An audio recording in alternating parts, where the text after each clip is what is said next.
When the paralyzed man was lowered at the feet of Jesus, Jesus addressed his internal person first.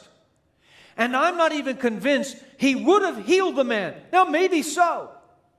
But he healed the man in order to prove to the people in the room that this man was his friend and his sins had been forgiven. By the way, many of us want proof of the love of God. God, if you really love me, if you really have forgiven me, if you really are my friend, Lord, if you really have plans for me, Lord, if you really are going to take care of me for eternity, would you just not show me something right now? I have a couple of friends who went through a really difficult time.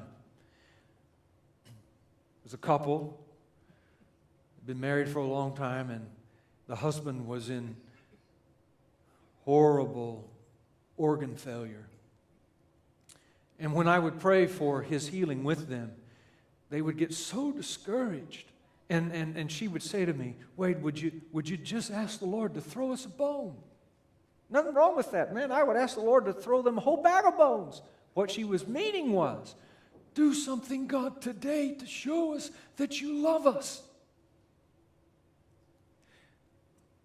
May I propose to you that though there's nothing morally wrong with doing that at all, it is a sign of maturity.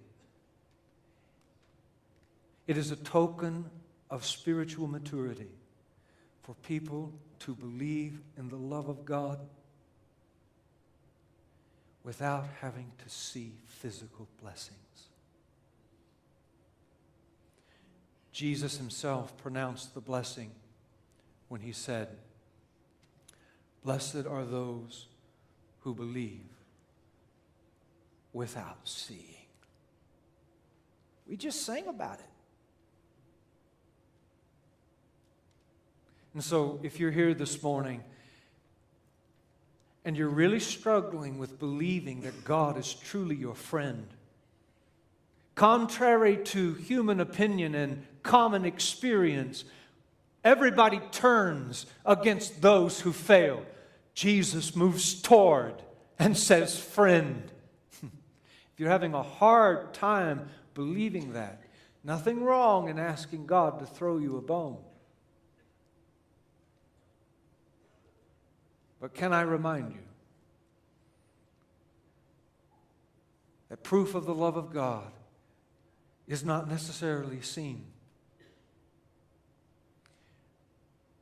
in physical, temporal blessings.